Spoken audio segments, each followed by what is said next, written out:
15 bullets fire through a windshield on a road outside Tehran. And 1,500 kilometers away, in an operations room in central Israel, a young Mossad operator takes his finger off a trigger button. He stands up, leaves the building.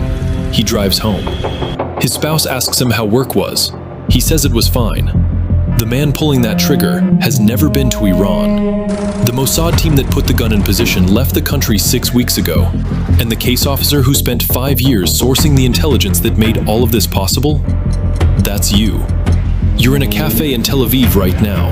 You'll read about the hit in the news tomorrow morning. This is how Mohsen Fakhrizadeh, the physicist who ran Iran's nuclear weapons program for 20 years, was eliminated by the Mossad. Recruitment. You started 5 years earlier in a classroom in Herzliya. You're 21. You've just finished 3 years in Unit 8200, Israel's elite intelligence unit. Someone taps your shoulder the week before you get out. No explanation, just a phone number he recommends you call. Nobody at the Midrashah, the Mossad's training academy, calls anyone by their real name. Everyone goes by a nickname. You decide to give it a shot.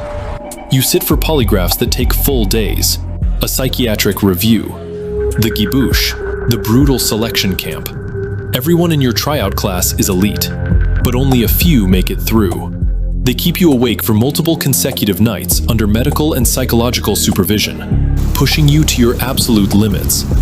You make it through. Now it's time to meet the people who will design the person you are about to pretend to be for the next 10 years. Training. They ask you to walk into a cafe in Tel Aviv and come out with a coffee a stranger bought for you. If the stranger refuses, you've failed. If the stranger remembers your face a week later, you've also failed. Effective but forgettable, that's the goal. The next exercise is harder. They give you an address, an office inside a government building. Your job is to plant a matchbox in a key location and leave undetected. You make it in. You leave the matchbox. You walk out. Building security doesn't suspect a thing. The police don't know you're doing this, only your superiors. If you get arrested, the arrest is real. You will be released. And the police can only assume why you walk free. Soon after, you pick a language. Farsi. You could have picked Arabic down to the dialect, Lebanese, Gulf, Levantine, and Mossad would have sent you to run agents in Beirut or Damascus. You pick Farsi because Iran is where the action is. You've slowly been tapering off social media. Not enough to draw suspicion from your old friends, but your digital footprint is becoming smaller. When they ask, you just say you enjoy the privacy. You live in Istanbul for 8 months under a Canadian passport. You learn to dream in Persian. The Midrashah builds the rest of you. 11 years of fake education, a dead mother, a divorce in Montreal that didn't happen. When you meet your first asset in a Tehran cafe, he will have no reason to doubt any of it. 4 a.m., a safe house apartment in Shemiran, North Tehran. You drink tea, not coffee. Coffee is for tourists in this neighborhood. You leave the apartment at 4:47. You start a 6-hour surveillance detection route. 3 legs, 3 different transport modes. A bus, a shared taxi, a short walk through a morning market. You recognize nobody, which is the only reason you can actually keep moving. You stop once at a public bathroom and send the day's first message to your superiors back home. Besides this secure line, no digital traffic. 10:40 a.m., a cafe on Vali Asr Street. Your asset is 34 years old, a supply clerk inside the IRGC. You recruited him through Telegram 8 months ago. The promise of a better life. You flew him to Istanbul 4 times. Mossad paid for his daughter's surgery and paid his brother's tuition. He's begun to feel indebted to you. Your asset stirs sugar into his tea. He tells you about a physicist who travels east of Tehran 3 times a month to a town called Absard in a Nissan sedan with an unusually small security detail. He leaves his napkin on the table.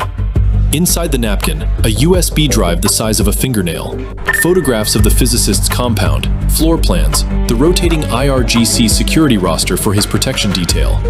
He leaves. You see him again in 90 days, or you don't see him again. Mossad meets in-country assets on a deliberately slow cadence. Every face-to-face is a risk, and too many meetings make a pattern. If he doesn't show in 90 days, he has been arrested, turned, or killed. From this moment, Fakhrizadeh now has 5 years to live. January 31st, 2018. The Archive. Let's shift gears. You are not the only star of the show here. As of now, you've been out of Iran for a while, currently at an operational planning meeting in Herzliya. Tonight belongs to Nadav. Nadav is 32, Duvdevan graduate, the IDF's elite undercover counter-terror unit, recruited into Caesarea, Mossad's kinetic arm, through the unit's conversion course 5 years ago. Same as you, he was tapped right out of his service. Tonight, he is the ground lead for a team of more than 20 Mossad operatives inside a warehouse in the Shorabad district of southern Tehran. They rehearsed this for months in a full-scale replica warehouse somewhere in southern Israel. Every hallway and every safe. There are 32 safes inside the real warehouse. 6 of them have been identified as containing what the team came for. Identification sourced over years of intel, including intel your asset handed you in a napkin in a cafe on Vali Asr Street 18 months ago. Late evening, a female Mossad operative in full Islamic dress drives a decoy vehicle through the southern perimeter. Nadav's team enters the warehouse. They have 6.5 hours before 7 a.m. local time, when the first Iranian staff are scheduled to arrive. If Nadav's team is still inside at dawn, the operation is over. Safes or no safes, team or no team. They crack 6 of 32. They remove 55,000 pages of documents and 183 CDs. Codename Project Ahmad. Iran's pre-2003 nuclear weapons program, presumed by the West to have ended, but had actually continued under different names. Directed for all 20 years of its existence by a physicist named Mohsen Fakhrizadeh. Bingo. By 7 a.m., Nadav's team has exfiltrated through 3 separate routes, materials in hand. They are out of Iranian territory by the end of the next day. 3 months later, on April 30th, 2018, Benjamin Netanyahu stands on a stage in Tel Aviv and holds those CDs up on live television. He names Project Ahmad. He names Mohsen Fakhrizadeh. And he looks into the camera and says, quote, "Remember that name." The countdown to the assassination is getting even closer. You go back to Tehran for 3 more rotations. Your asset delivers 6 more USBs. Nadav is redeployed. Iraq, the Gulf, cyber support for a separate op? Who knows? 2.5 years pass. The archive's contents move from Mossad headquarters to a team of analysts in a building north of Tel Aviv, who begin reverse engineering every document for one question. Where is Fakhrizadeh vulnerable? The answer comes back in the middle of 2020, a town called Absard, located in Damavand County. Fakhrizadeh travels there 3 times a month. His wife is from there. He has a country house. The security detail on this route is deliberately small, just a convoy of 4 cars. Fakhrizadeh has insisted on it for years, against IRGC protest. He likes the drive. He likes the privacy. On a specific stretch of road, his Nissan must slow and make a U-turn. At that point, the windshield is exposed to the roadside. For the Mossad, that is enough. 1,500 kilometers west, in an operations room in central Israel, a young Mossad operator sits at a remote console he has trained on for the better part of a year. The console controls a 1-ton remote-operated weapon, an FN MAG machine gun, AI-assisted facial recognition, and a satellite connection to Israel with just over a 1.5-second delay. The platform itself is already in Iran. A Mossad technical team smuggled it into the country in pieces over roughly 8 months, assembled it in a safe location, and drove it to a shoulder on the road to Absard. That team is no longer in Iran. Nobody from Mossad is in the kill zone on November 27, 2020. The assassination happens remotely. The motorcade enters the Overwatch window at 3:26. The rig's cameras identify Fakhrizadeh through the windshield of his Nissan. The AI holds the target. The operator in Israel presses the button. The 1.5-second delay passes. 15 rounds enter the passenger cabin. Mossad later confirms to reporters, only the target is hit. His wife, seated right next to him, is not touched. The Mossad's custom vehicle self-destructs 2 seconds after the last round. By 3:31, emergency services arrive. Iranian security finds a burning truck and a dead man.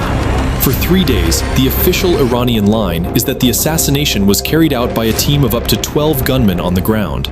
However, no such team existed. The Mossad operator closes the console, signs out, and goes home. By sunrise in Tel Aviv, the news has reached you. Elimination was a success. Years of planning has come to this. Home. You read about it on your phone, sitting up in bed. Your wife asks you what you're reading. You tell her some physicist or something was killed in Iran. She asks if you knew who he is. You say no. She thinks you work for the government, selling industrial pumps to Gulf states. You don't tell her what you did last week, last year, or for the last 5. You go downstairs, make coffee, and stand at the kitchen window for 5 minutes. This is the work. Nothing like the movies. It's lonely and exhausting, but these moments are rewarding.